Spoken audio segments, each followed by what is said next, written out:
कस्तूरी नाम कबीर है, बिन छेड़े मैं कंत। आद अंत की कहते हूँ, पटतर कोई न संत, कि उसके बराबर कोई संत नहीं है। ये आदि और अंत का सारा ज्ञान तुम्हें बता रहा हूँ। कबीर जी, गरीबदास जी बताते हैं। चिदानंद चंदन कला अवगत लहर उठंत, झीना आकार अजोक पद, फिर त्रिकुटी में दीखंत।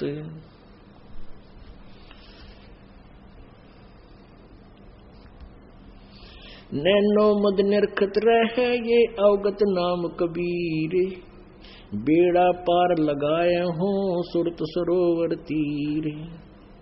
दो नैनो बीच कमल है, उजल हिरंबर धाम, शेष शेष पुन रटत है, जिन्होंने पाया राम।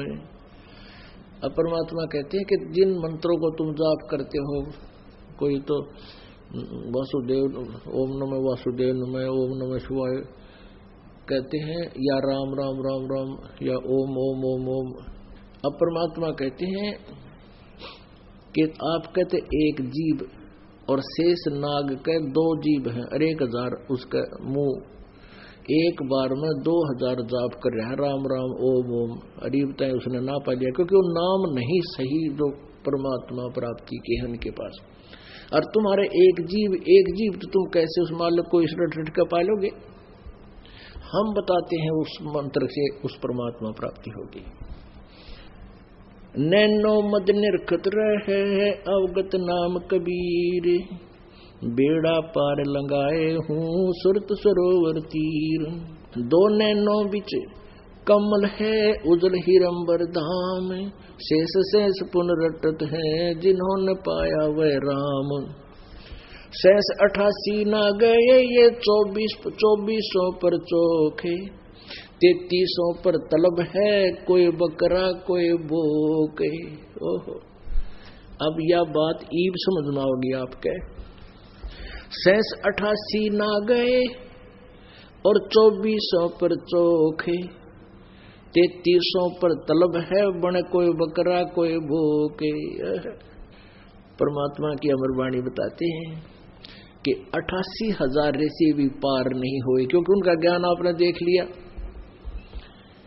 और 2400 पर चौक है, ये 24 अवतार बताए जाते हैं, कहते इनकी भी 92 माटी।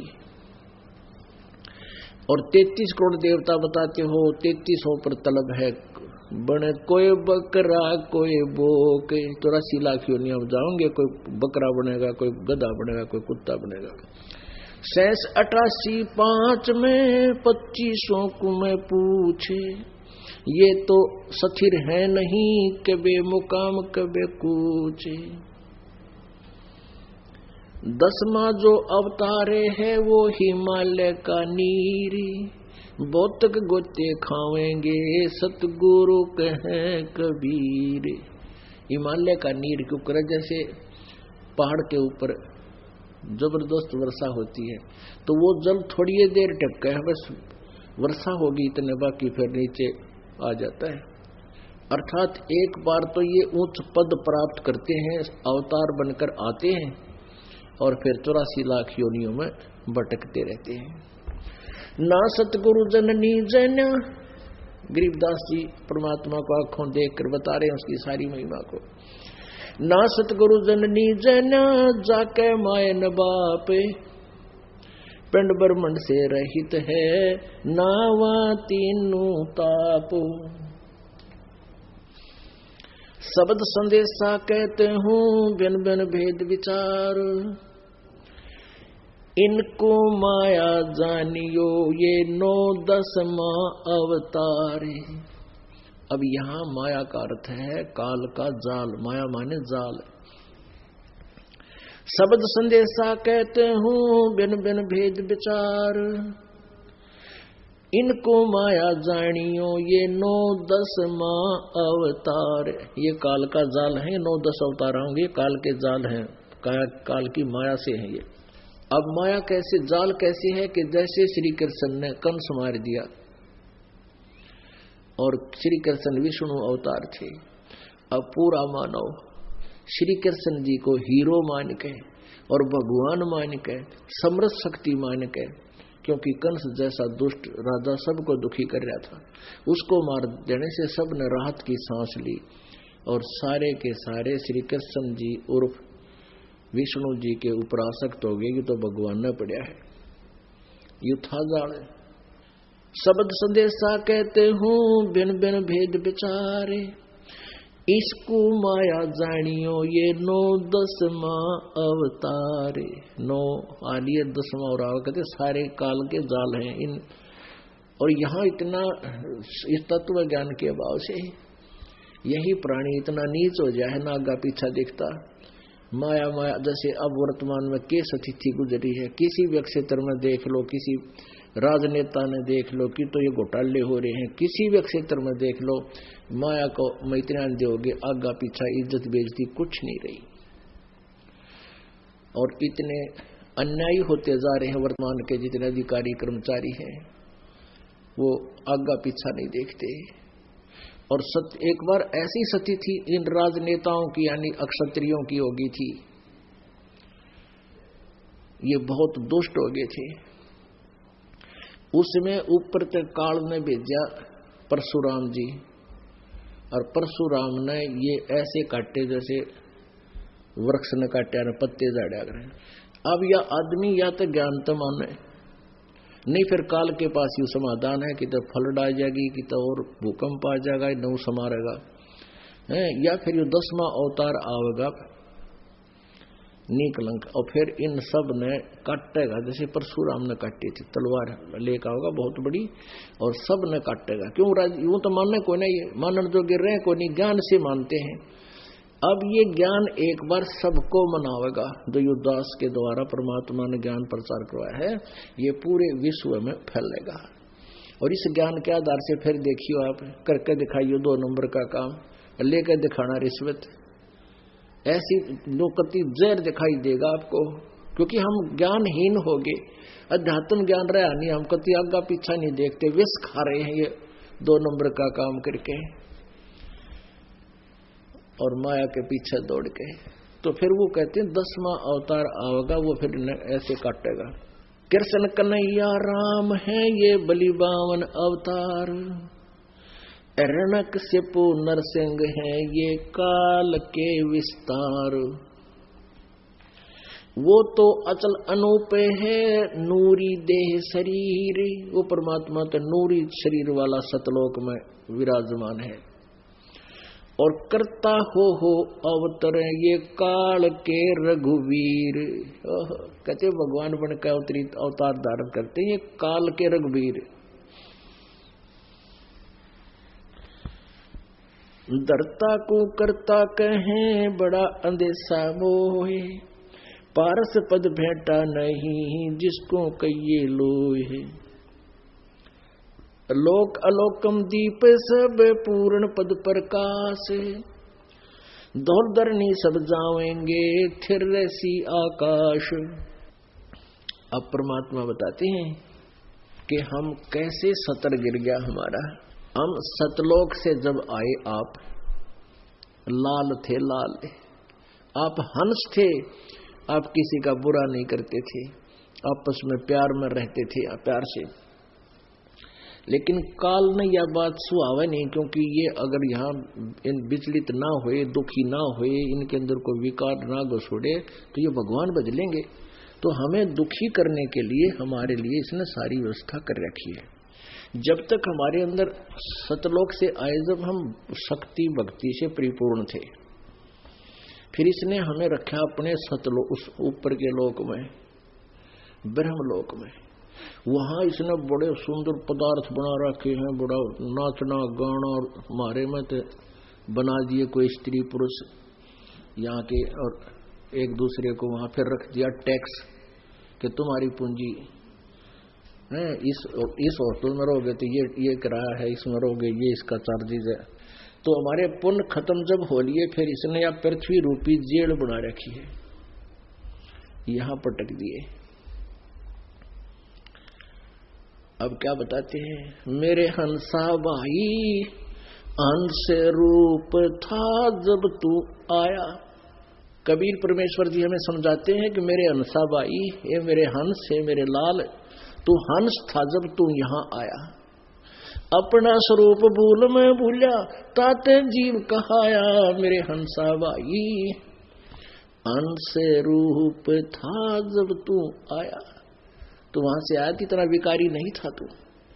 और अपना स्वरूप यानी तू कौन है, कहां से आया है, या भूल जाने से तू यहाँ जीव बन गया कि रोटी खातिर हाथ जोड़ता फिर नकली भगवान आ गए। अब क्या बताते हैं, लाल से हीरा भया, हीरे से भया मोती, मोती से शीशा भया, जब बेसरा जात और गोत।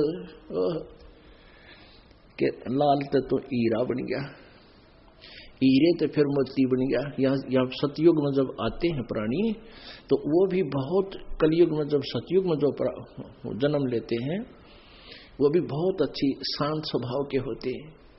और फिर कहते हैं यथार्थ भक्ति ज्ञान ना होने से, परमेश्वर का सही मार्ग ना मिलने से, और कहते हैं फिर तो मोती से शीशा भया, क्योंकि तुम बिसर गया जात और गोत। न्यू कारण तो जात गोत भूल रहा है, अर्थात यथार्थ ज्ञान को, सतलोक को तू भूल गया, यथार्थ भक्ति भूल जाने से तुम शीशा बन गया। फिर क्या बताते हैं, सोने से चांदी भया, आप इतनी डी वैल्यू होगी आपकी, इतनी डिक्रीज होगी आपकी वैल्यू, सोना था जब तू आया, फिर सोने से चांदी हो गया, और चांदी से फिर तू रांग बन गया। अब जीव बनकर हम रांग बन गए। सोने से चांदी भया, चांदी से भया रुपया, रुपये से शीशा भया, जाना नहीं स्वरूप, जस्त भया तांबा भया, यौवन हो गया रांग, और शब्द महल जाना नहीं, नाहक धारा सांग। कि जैसे स्वांग धारण करना यानी एक साधु का रूप बनाकर, दाढ़ी दूढ़ी बढ़ाकर, बाल बूढ़ रखवा के, या घोट मुंड मुंडवा के, लाल पीले कपड़े पहन के चल दिया परमात्मा पाने। कहते हैं तुझे ज्ञान तो कहीं का है नहीं, और सांग बना रहा तो संत बन गया। 14वें पुर की कहूँ, 15वें पुर मेल, 16वें पुर में सिंधु है, मान सरोवर खेल, कौडी गिट्टी संखले, दरियाओं की झाले, इन बातों क्यों पाइए, कर सतगुरु नजर निहाले। अब जैसे ना कोई संत महात्माओं को देखते हैं, कहते हैं उसने ऐसी सिद्धि दिखा दी, जैसे अगस्त ऋषि ने 7 समंदर पी लिए एक घूंट में, और गोरखनाथ जी ने जो है एक पहाड़ी थी उसका अपनी सिद्धि से सोना बना दिया। परमात्मा कहते हैं ये तो जैसे इस परमात्मा रूपी शक्ति की भक्ति की झाल है, और इस झाल में ये संखले, ये घुग्गे चुगे हैं ये लोग। समुद्र जब झाल मारता है नीचे से, साइक्लोन आता है, तो वो बहुत नीचे से जो है ना मोती, हीरे और शंख बाहर फेंकता है, ये छोटी छोटी शंखले से, सीप के टुकड़े से, खोखे।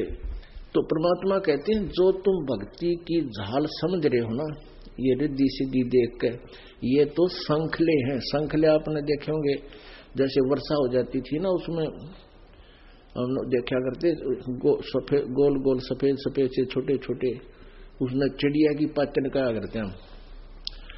तो वो शंखले से उस कहते हैं ये तो ऐसे शंखले हैं, ये वो सीप वाले मोती नहीं है, ये लाल नहीं है, जो सिद्धियां जो साधना तुम कर रहे हो, ये वो वस्तु नहीं है। क्योंकि कहते हैं गिट्टी, कौड़ी गिट्टी शंखले, ये तो कौड़ी गिट्टी कंचे, और ये शंखले यानी शंख से ये हैं, ये मोती नहीं है।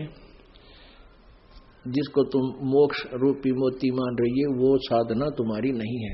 कौड़ी गिट्टी शंखले, ये दरियाओं की झाले, इन बातों क्या पाई ये, कर सतगुरु नजर निहाले। कहते इन तरह तुम अपने आप में बने फिरते हो ना विद्वान, इन बातें कुछ ना मिलेगा। उस तत्वदर्शी संत को नजर निहाल करो। गीता जी अध्याय नंबर 4 के श्लोक नंबर 34 में कहा है कि उस तत्वदर्शी संत से उस तत्व ज्ञान के बारे में पूछो और उनको दंडवत प्रणाम करने से, कपट छोड़कर भी नम्रता पूर्वक प्रश्न करने से वो तत्वदर्शी संत तुझे उस परमात्म तत्व का ज्ञान कराओगे। अब क्या बताते हैं, घट में शोक सिलसिला ये सूतक बड़ा अंधेरे, ये दम गिनती के दिए तू फेर सके तो फेरे। अब जैसे हम आप जी ने नाम ले रखे हैं और कई भक्त आकर बताते हैं जी मेरा नाम खंड हो गया। मैं भी कैसे हो गया कि जी 2-3 दिन मैंने मंत्र कुछ नहीं करा, ना आरती करी। मैं भी क्यों ना करी, टेंशन हो गई थी। अरे भले आदमी टेंशन तो होगी, अब टेंशन का ट्रीटमेंट भी तो यूं है और से कोई इलाज को नहीं, इसमें यूं तो ना आपने छोड़ दी। अब क्या बताते हैं, घट में शोक सिलसिला और ये सूतक बढ़ा अंधेर, ये दम गिनती के दिए तो फेर सके तो फेर। अब ये आपके श्वास मनुष्य के गिन कर डाल रखे हैं और इस शोक सिलसिले में इस कभी टेंशन है कभी कुछ है। कई लोग हैं जी 2-3 दिन ब्याह हो गया था, मैं कुछ ना भक्ति कर पाया। वाह भाई भाई, इसे ब्याह न के गाड्डे जो भक्ति है ना करी तने। किसी के ब्याह में गया था, बोला भक्ति ना कर पाया, मैं गया और तो बकवाद्या में लग गया, भक्ति में क्या दिक्कत थी तेने। अब परमात्मा हमें यही ज्ञान देना चाहते हैं। कबीर परमेश्वर जी कहते हैं कि सुख के माथे पत्थर पड़ो और यो नाम हृदय जा, और बलिहारी उस दुख के जो पल पल नाम रटावे। आग लगे से सुख का जिस तो भगवान में की बोल पड़े, और बलिहारी उस दुख के जो पल पल नाम रटावे। हे भगवान ऐसा सुख भी ना दिए जिससे आपसे दूर हो जावे। परमात्मा हमें याद दिलाते हैं कि तुम मांगो तो इस तरह वस्तु मांगो मेरे ते, कि हे भगवान इसे सुख को मुझे मत देना जिसके कारण मैं आपसे दूर हो जाऊं। ऐसा दुख भी दिए रहना अपने दास को, आपकी याद बनी रहे। घट में शोक सिलसिला और सूतक बढ़ा अंधेर, और ये दम गिनती के दिए फेर सके तो फेर। एक दरोगा जी था, घोड़ी पर चढ़ गए, पुराने समय की बात है, और किसी कामवश गांव को जा रहा था शहर से। आगे एक किसान रहट चला रहा था। रहट होता था पहले कुएं से पानी लेते थे और एक पुली होती थी काट की, उस पुली के ऊपर एक चैन लपेट बांध डाल देते थे लोहे की, और उस बहुत बड़ी चैन इतनी चौड़ी, और उसका बाल्टी वेल्ड करा देते थे, और वो रहट चलता था बैलों से कोल्लू की तरह, और वो उस पुली को घुमाता था। वो पुली नीचे से पानी लेकर आती थी और नाले में डाल देती थी, वो खेत में सिंचाई करता था।